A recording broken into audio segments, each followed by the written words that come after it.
Some places are abandoned for a reason. Some buildings don't just collect dust, they collect watchers.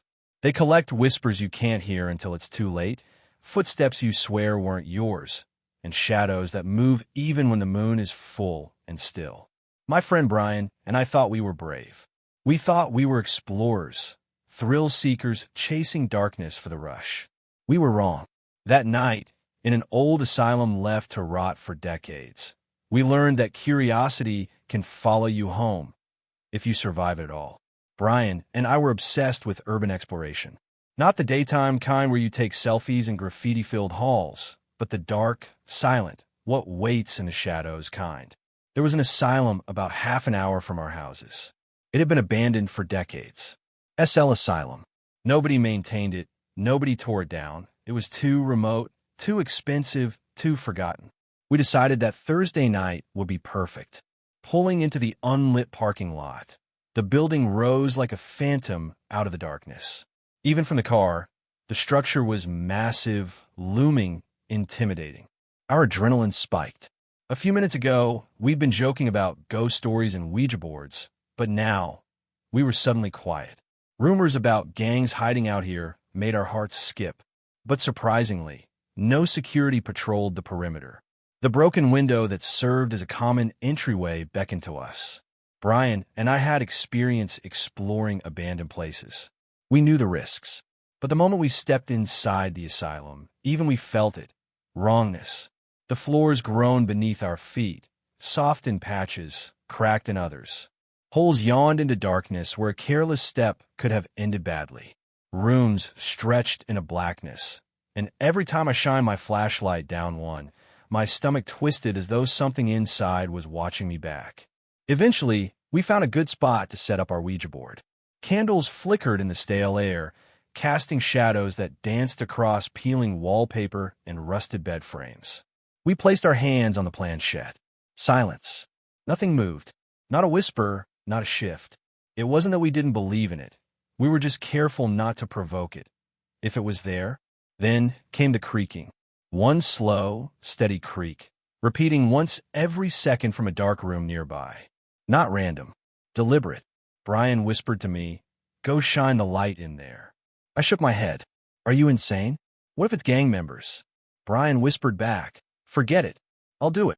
Against my protests, he tiptoed to the doorway. He didn't even turn the light on before we heard it. A quiet, sharp, cackling laugh. It wasn't young. It wasn't playful. It sounded like an old woman's laugh, dry and brittle, like bones snapping in the dark. Brian screamed, "Run!" We bolted. 10 flights of stairs, dodging holes and debris, hearts hammering in unison. Out the same window we had entered, through the woodsy darkness, all the way back to my car. We swore never to return. The worst part? We usually recorded our explorations.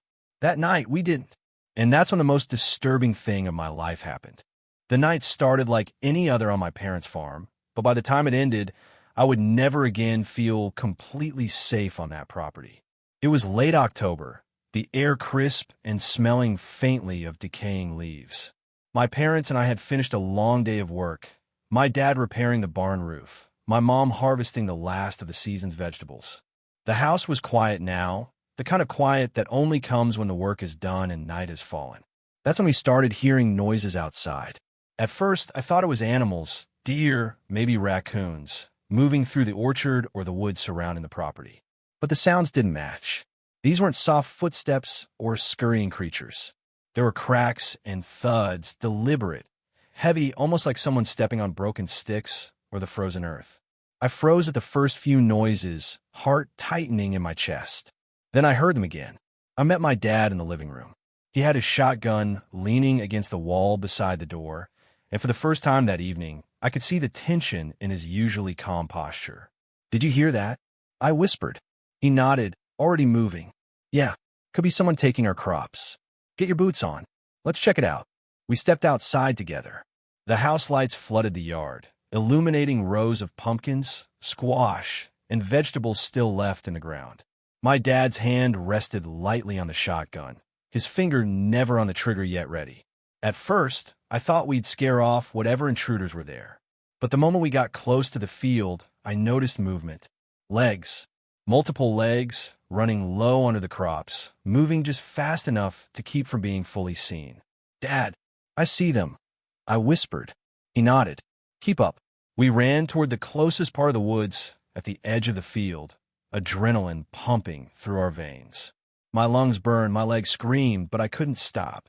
My dad was always faster than me, even at 62, and I had to keep up to stay safe. After about 50 feet, my dad suddenly stopped. He raised a hand, signaling me to halt. I nearly ran into him, panting and gasping. "Stay still," he said, his voice barely above a whisper. I froze, heart hammering. At first, I didn't understand why. Then I followed his gaze. 10 feet away, partially hidden behind a thick bush, stood a person. The face was pale in the moonlight, almost featureless except for the glint of eyes reflecting faintly. The rest of the body was obscured by shadow and foliage. Then I noticed another figure, only 10 feet from me, stepping slowly on dry leaves. The crunch echoed unnervingly in the night air. My stomach dropped. I realized then there were more than 2. 7, maybe 8, maybe even 10 individuals were now spread out in the dark, surrounding us in a loose semicircle. I could only see their faces, partially illuminated by the moon. Their expressions were blank, yet somehow calculating. It was as if they had been waiting for us. My dad stepped back slowly, motioning for me to follow. He held the shotgun loosely, but kept his eyes fixed on the closest figure. "We're leaving," he said calmly, though I could hear the strain in his voice. We started walking backward toward the tree line and the relative safety of the yard. With every step, the figures mimicked us, closing the distance slightly, deliberately, silently. I gripped my jacket tighter, feeling a cold sweat run down my back. My dad waved the shotgun casually, not aiming, just letting them see it, but the tension in the air made every second stretch. By the time we reached the property line, the figures were still there, inching closer, watching our every move. My father's pace quickened until we reached the house. For the first time ever, I saw him run a full sprint toward the door, flinging it open behind him. Once inside, we bolted the doors and windows, leaving the gun in his hands. The house lights stayed on, the interior now a fortress against the unseen observers outside. I called the sheriff's office. The dispatcher sounded bored. "How many people?" they asked. "Are they armed?" I explained as calmly as possible that we had seen faces in the moonlight and heard movement, but couldn't tell exactly what they had. By the time the officers arrived, 15 minutes later, I didn't seem alarmed. 2 young men in standard uniforms walked the perimeter, asking a few perfunctory questions before leaving. They didn't search the woods. They didn't seem to care that my dad and I had seen multiple intruders approaching our property in the dead of night. By the next morning, everything appeared normal. The crops were untouched. There were no footprints beyond the obvious deer and raccoon tracks we always ignored. We tried to make sense of it, but we couldn't. Perhaps it was pranksters?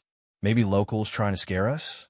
But how did they move so silently, appear and vanish in the shadows? Even worse was the realization. If we had been alone, without my dad, there was no telling what might have happened. The eeriness of the night, the stillness, the moonlight, the blank faces stayed with me for weeks. I tried to convince myself it was over, that it had been a one-time scare. That was a mistake. It was another autumn evening, years later, when I realized how unpredictable danger can be. A friend and I were on a road trip from South Carolina to New Jersey to meet other friends. We left late in the day to avoid traffic, taking back roads and scenic routes. Somewhere in Maryland, my friend suddenly needed to stop. Not just pee. He had the runs, and it was urgent. We drove through a desolate town. Streetlights were off. Most storefronts were dark, the occasional neon sign flickering weakly. Eventually, we found a small, 24-hour Dunkin' Donuts tucked into a strip mall. The parking lot was hidden around the back. Not a single car, not a single person. I begged my friend to hurry. "Go in, do what you need, and come back," I said, my stomach twisting in discomfort. He laughed. "Relax, man. Be back in no less than half an hour." I stayed in the car, windows rolled up, doors locked, trying to shake off a lingering motion sickness. After a few minutes, I decided a short walk outside for fresh air wouldn't hurt. I stepped into the lot, taking in the quiet. That's when I noticed a figure at the far side of the parking lot. They were facing my car, motionless, watching. I froze. A chill ran down my spine. I ducked back into the car and locked the doors. Slowly, the figure began approaching. Step by deliberate step. Panic set in. I texted my friend, "Come back now. Someone's coming toward the car." Seconds felt like minutes. I stared at the screen, heart hammering, breath shallow. Finally, my friend texted back, "Wait for real." "Yes," I typed, laughing my ass off. "All right, be right out," he replied. By the time he rounded the building, the figure was only a few dozen feet away. He jumped in just as I was about to get out and run. We sped off, taking a couple of blocks to catch our breath. My friend laughed nervously, brushing it off. I stayed quiet, my heart still racing, replaying the image of that silent, deliberate approach. We never saw the person again. We never knew what they wanted. And sometimes when I think about it, I realize how fragile the illusion of safety is. One moment, everything seems normal. The next, the shadows are watching, and you're not sure if you're about to escape or walk straight into something far worse. I thought we were just on a routine road trip. My friend and I were driving from South Carolina to New Jersey, planning to meet a group of friends for the weekend. Nothing special, just miles of highway, fast food, and the occasional scenic detour. But by the time that night ended, I realized that some places are better left unseen, some roads better left untraveled, and some moments you just survive by luck. We left late to avoid traffic. The sun had already started to sink behind the horizon, casting long orange and pink streaks across the sky. The further we drove, the quieter the highways became. Trees leaned over the road in some areas, their shadows spilling across the asphalt like fingers. There was no one else on the road in some stretches, and the silence inside the car was only broken by the hum of the tires and the occasional low hum of the radio. About 2 hours in, my friend suddenly tensed. "Dude, I'm about to get off the highway." "Like now," he said, gripping the wheel. I turned to him, startled. "What do you mean? What's wrong?" "Bathroom emergency." "Serious?" "Like the runs." "I need to go," he said, grimacing. I groaned. I hate being stuck in situations like that. But I nodded. "All right, fine. Let's find something fast." We started veering off the main highway into a small, desolate town. The streets were empty. The few streetlights that were on flickered weakly. Most storefronts were dark, their glass dusty, as though no one had stepped inside for weeks. There was a lingering feeling of abandonment, but not quite empty. Something in the air made me tense, made me pull my jacket tighter. We drove in slow circles, searching for a gas station, 7-Eleven, anything that might have a restroom. After what felt like an eternity, we saw it. A small, 24-hour Dunkin' Donuts, tucked into the far side of the strip mall. Not visible from the street, hidden, almost as if it didn't want to be found. My friend, relieved, pulled the car around back into the hidden parking lot. It was empty. Not a single other car. Not a single pedestrian. Just the faint hum of a neon sign from the front of the building. I had an uneasy feeling immediately. Something about the lot. It was too quiet. Too still. The kind of quiet that feels like it's watching you, waiting for you to move. "Come on, man. Hurry up. Don't dilly-dally," I said, trying to joke, but my voice sounded hollow even to me. My friend laughed. "Relax. Be back in no less than half an hour." He cracked a smile, trying to make light of the situation. I stayed in the car, windows rolled up, doors locked. My stomach still churned from motion sickness earlier on the drive, so I figured I'd step outside, just for a breath of air. 10 seconds outside, the cold night air hitting my face made me feel slightly better, but then I noticed movement. A figure, far down at the edge of the parking lot, standing perfectly still, watching. I froze. My heart sank. I couldn't make out much. Too dark to see details, but the body language was deliberate, almost predatory. It wasn't wandering, wasn't distracted. It was staring at the car, staring at me. I scrambled back inside, locking the doors.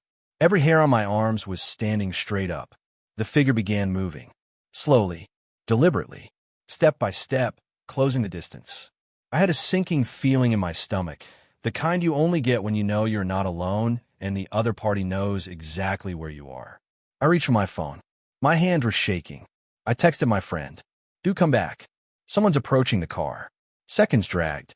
The sound of a car, door opening, or footsteps. Nothing. I could barely breathe. Finally, a reply. "Wait, for real?" "Yes." I typed frantically. "LOL my ass off." "All right, be right out," he replied. I could feel my heart pounding in my ears. The figure was now a few hundred feet away. I considered getting out and running, but my legs felt frozen.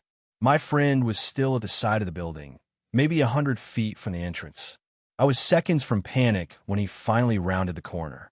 Relief hit me like a physical blow.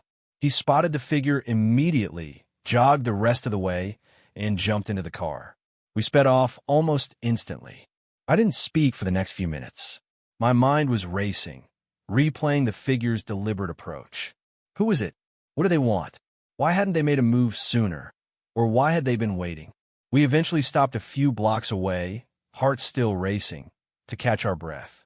My friend laughed nervously, brushing it off. I couldn't. Something about the way the person had walked, the stillness before each step, stayed in my head. Even though nothing happened, no attack, no theft, nothing stolen, I couldn't shake the feeling that we had narrowly escaped something far worse. The memory of the figure, silent and deliberate, haunted me. And even months later, I realized how fragile safety is. In that parking lot, at that hidden Dunkin' Donuts, one wrong move and the situation could have turned fatal. Some people just want to see fear in motion, and I'd been moving too slowly to hide mine. We tried to laugh about it afterward, but the laughter was forced. There's something about being watched, alone, in the dark, that never leaves you. The more I thought about it, the more I realized it wasn't just a random creep or an ordinary criminal. The way the figure approached, methodical, patient, knowing exactly what we were doing, it wasn't just luck we weren't caught off guard. Since that night, I've avoided strange, hidden places, ghostly parking lots, and dark back alleys. I still drive past that part of Maryland sometimes. And every time I see a shadow move just a little too slowly, I remember the figure in that Dunkin' Donuts parking lot. The most terrifying part? I still don't know what that person wanted. Maybe it was nothing. Maybe it was something much worse. Because some people don't need to act to scare you. Sometimes just being there is enough.